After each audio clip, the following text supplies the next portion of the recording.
പെഡിക്യൂറും ചെയ്യാനായിട്ട് പാർലറിൽ ചോദിച്ചപ്പോൾ റേറ്റ് 900 സംതിങ് ആണ്. ഏറ്റവും കുറഞ്ഞ എന്തായാലും ഒരു 500 റുപ്പീസ് എങ്കിലും ഇല്ലാണ്ട് ഇതൊന്നും ചെയ്യാൻ പറ്റില്ല. അപ്പോൾ രണ്ടും കൂടി ചെയ്യാൻ പറ്റുന്നൊരു കാര്യം നമുക്ക് കണ്ടുപിടിച്ചാലോ എന്ന് വിചാരിച്ച് ഞാൻ തപ്പിയെടുത്ത് നല്ല റിവ്യൂ ഉള്ളതാണ് പെഡിലോജിക്സിൻ്റെ ഒരു അടിപൊളി പെഡിക്യൂർ ആൻഡ് മാനിക്യൂർ കിറ്റ്. ഇതിന് പ്രൈസ് വരുന്നത് വെറും 240 സംതിങ്ങേ ഉള്ളൂ. അത് മാത്രമല്ല ഓൺലൈനിൽ ഞാൻ വാങ്ങിച്ചത് അതിലും കുറച്ചുകൂടി 245 റേറ്റ് വാങ്ങിച്ചപ്പോൾ കുറച്ചുകൂടെ കുറവാണ്. അപ്പോൾ നമുക്കിത് ഓപ്പൺ ചെയ്ത് നോക്കാം ഇതിനകത്ത് എന്തൊക്കെയാണുള്ളതെന്ന്. ഇതിനകത്ത് കുറച്ച് വൺ ടൈം ആണെന്നാണ് പറയുന്നത്, വൺ ടൈമിനെ യൂസ് ചെയ്യാനുള്ളൂ. പക്ഷേ ഇത് പെഡിക്യൂറും മാനിക്യൂറും ചെയ്യാനുണ്ട്. അപ്പോൾ ഒന്ന് സൂക്ഷിച്ച് ഉപയോഗിച്ചാൽ നമുക്ക് രണ്ടും നല്ല രീതിയിൽ ഒരുമിച്ച് ചെയ്യാൻ സാധിക്കും.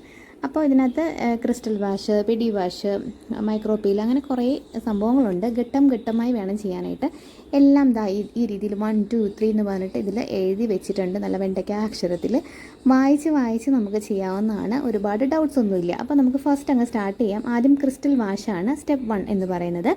അപ്പം ഇത് ക്രിസ്റ്റൽ വാഷ് എന്ന് പറഞ്ഞാൽ ഒരു 4 to 5 മിനിറ്റ്സ് നമ്മളിത് വെള്ളത്തിലോട്ട് ഇട്ട് വെച്ചിട്ട് ഒന്ന് നന്നായിട്ട് ഈ രീതിയിൽ മുക്കി വെച്ചൊന്ന് വാഷ് ചെയ്യുക. അതിനുശേഷം നെക്സ്റ്റ് പെഡി വാഷാണ് സ്റ്റെപ്പ് 2 എന്ന് പറയുന്നത്. 5 മിനിറ്റ് ശേഷം നമ്മൾ കാല് നല്ല പോലെ, അതായത് ഒരു ഷാമ്പൂ അല്ലെങ്കിൽ ഒരു സോപ്പ് പോലെയൊക്കെ ഇരിക്കും, ഇതുപയോഗിച്ചിട്ട് നന്നായിട്ട് നമ്മൾ കാല് കഴുകി വൃത്തിയാക്കുക. ഞാനിതിനോടൊപ്പം തന്നെ കൈയും കാലും ഒരുപോലെ തന്നെയാണ് വൃത്തിയാക്കിയത്. അതായത് കുറച്ച് എടുത്തിട്ട് കൈയും യൂസ് ചെയ്തു, അതായത് ബാലൻസ് എടുത്തിട്ട് കാലും യൂസ് ചെയ്തു. അപ്പോൾ നിങ്ങളുടെ സൗകര്യം പോലെ രണ്ടും നമുക്ക് വേണ്ട പോലെ യൂസ് ചെയ്താൽ രണ്ട് രീതിയിലും യൂസ് ചെയ്യാം. നല്ല പോലെ തറവായിട്ട് അങ്ങോട്ട് വാഷ് ചെയ്തെടുക്കുക. ഓരോ ഘട്ടം കഴിയുമ്പോഴും നല്ലോണം കഴുകി വൃത്തിയാക്കി എടുക്കണം കേട്ടോ, വേറെ വെള്ളത്തിൽ. ഇനി മൂന്നാമതായിട്ട് പെഡി മൈക്രോ പീലാണ്. അതായത് ഒരു സ്ക്രബ് പോലെ ഇരിക്കുന്ന ഒരു സംഭവമാണിത്. ഇത് നമ്മൾ ബ്രഷ് അല്ലെങ്കിൽ സ്ക്രാപ്പർ ഉപയോഗിച്ചിട്ടോ നമ്മൾ ഡെഡ് സ്കിന്ന് മാറാനായിട്ട് എക്സ്ഫോളിയേഷൻ തന്നെയാണ് ഉദ്ദേശിക്കുന്നത്. അപ്പോൾ നന്നായിട്ട് ബ്രഷ് ഉണ്ടെന്നുണ്ടെങ്കിൽ അത്, അല്ലെങ്കിൽ കൈ വെച്ചുകൊണ്ട് തന്നെ നല്ല രീതിയിൽ മസാജ് ചെയ്ത് കൊടുക്കുക. അതൊരു 2-3 മിനിറ്റ്സ് അത് റിപ്പീറ്റ് ചെയ്യുക, നല്ല രീതിയിൽ മസാജ് ചെയ്യുക. അതിന് ശേഷം ഇതാണ് അതിൻ്റെ ഹൈലൈറ്റ് ചെയ്യുന്ന സംഭവം, ബബിൾ ഗം. നല്ല അടിപൊളിയാണ് കേട്ടോ. ഇത് നമ്മൾ സ്റ്റെപ്പ് 4 ആണ്. അപ്പോൾ ഇത് ഒരു 300 ml വാട്ടർ അളന്നെടുക്കുക.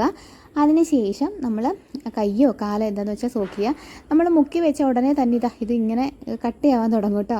ഇത് 5 മിനിറ്റ് ഇങ്ങനെ വെക്കണം. കയ്യോ കാലോ ഇങ്ങനെ മുക്കി അങ്ങോട്ട് വയ്ക്കുക. ഞാൻ ആദ്യം കൈ വെച്ചു, അതിന് ശേഷം കാല് വെച്ചു.